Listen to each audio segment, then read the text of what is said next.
Yan, good day mga lods. Meron tayo ditong Honda Civic 99 model BTI automatic. So, ang problema niya, may check engine. So, hahanapin natin yun. Tara.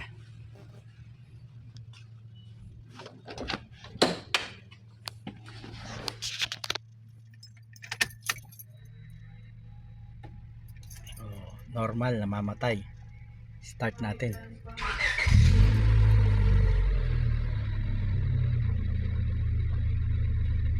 So, wala naman, di ba? Okay naman tumanakbo eh. Ngayon, re-rev tayo.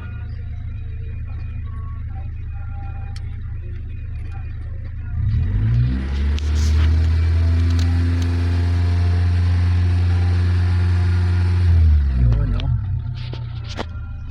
Lumabas siya. So, yan ang problema natin. So, kapag ni-rev siya ng up to 2.8 to 3,000 RPM, lumalabas yung check engine. Hanapin natin yan. Let's go!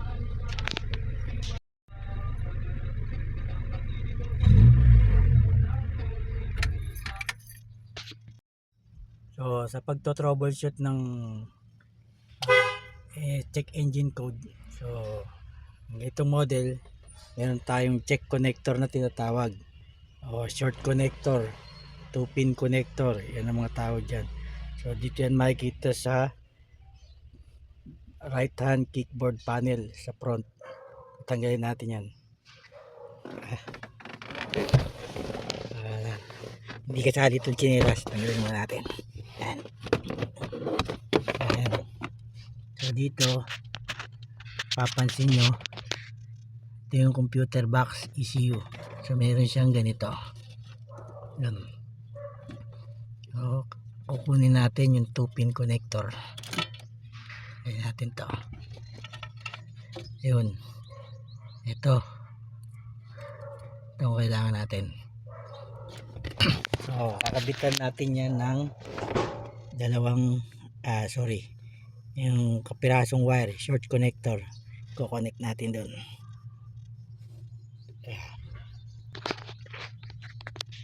So ayan, kinonnect na natin doon sa 2-pin connector. Short mo yung kapirasong wire, so kailangan may continuity. So ngayon, gagawin natin ay switch on tayo. Yan. Tignan natin kung magkakaroon ng trouble code.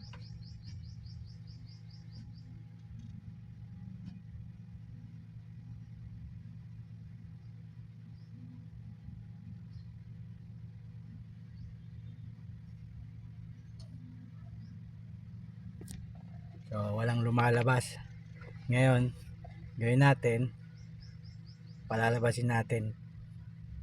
So disconnect muna natin yung 2-pin connector.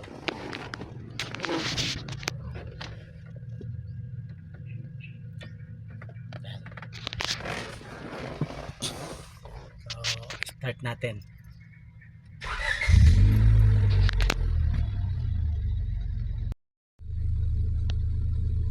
So rev muna tayo. Natin 25 RPM.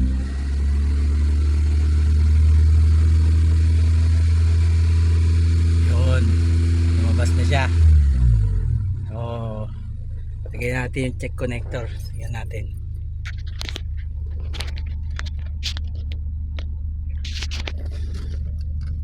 Kapit natin to.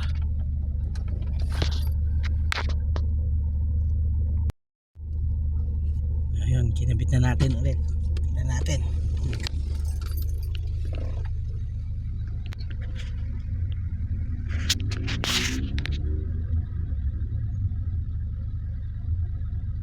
Stay on siya, oh.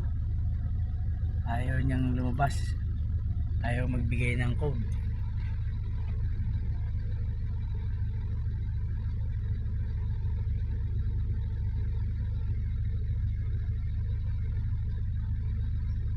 Off natin, on.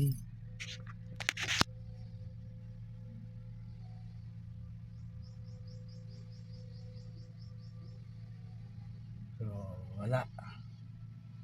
wala talaga. Check natin ulit, nakakabit yung ating check connector. Switch on tayo, tingnan natin ang indication.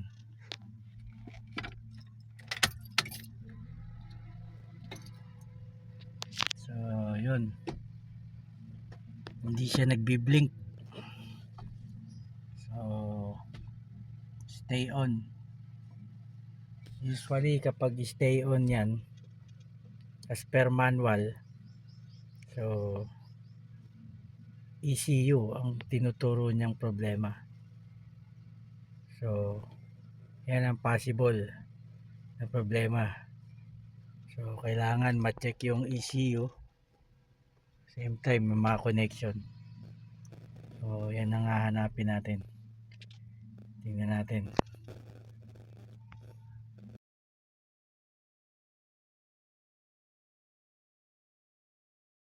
So bali gagawin natin na guys, magre-reset muna tayo. So kasi maganda naman umandar, so tingnan muna natin, reset muna tayo. So dito sa part na to, bubunutin natin tong ECU fuse 15 amperes. So sabay natin yung backup fuse na 7.5. So disconnect natin yan, ECU fuse and backup fuse. Usually meron dapat dito, so wala siya nakalagay. So dito yan, ECU 15 amperes 7.5 amperes backup fuse. Tapos disconnect na rin muna natin tong negative terminal ng battery.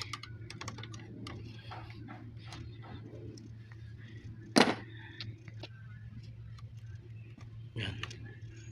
So hintay tayo ng mga at least siguro kahit mga 20 to 30 seconds hanggang 1 minute pwede na yan. So para ma-reset yung ECU nya, hintay muna natin, balikan natin mamaya. So after 30 seconds, so kakabit na natin tong backup fuse na 7.5 tsaka yung 15 ampere ng ECU. So ayun, nakabit na natin yung dalawang fuse, then ito na ang negative terminal.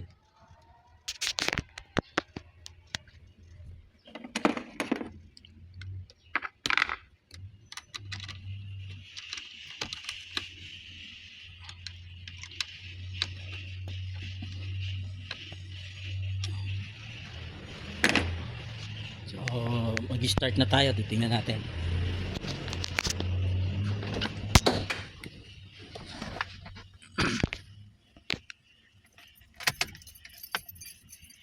So okay, namatay. Start. Matay na yung check engine ulit. Start tayo.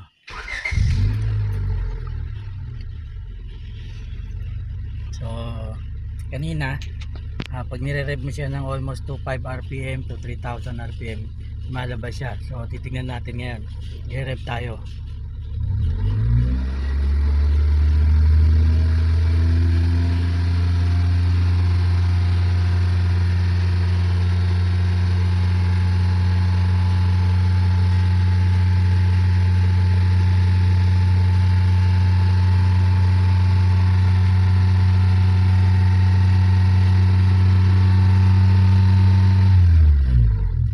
Yun, nawala na siya. Isa pa.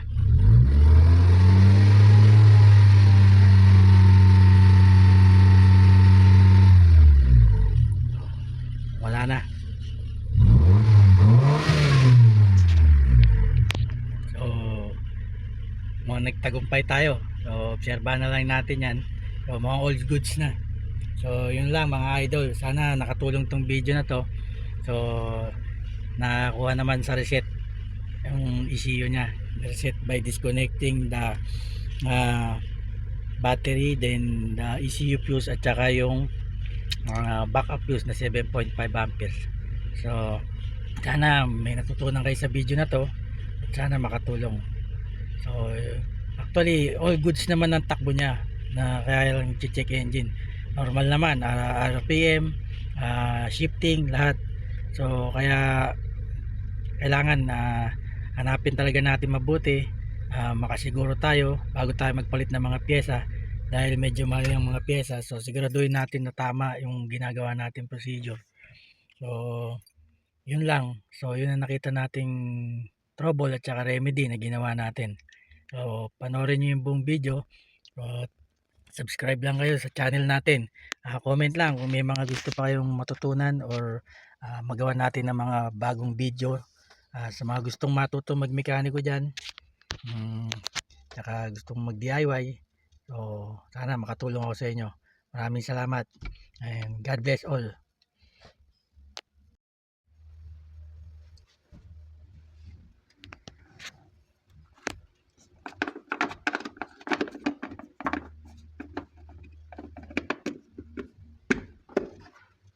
Thank you for watching.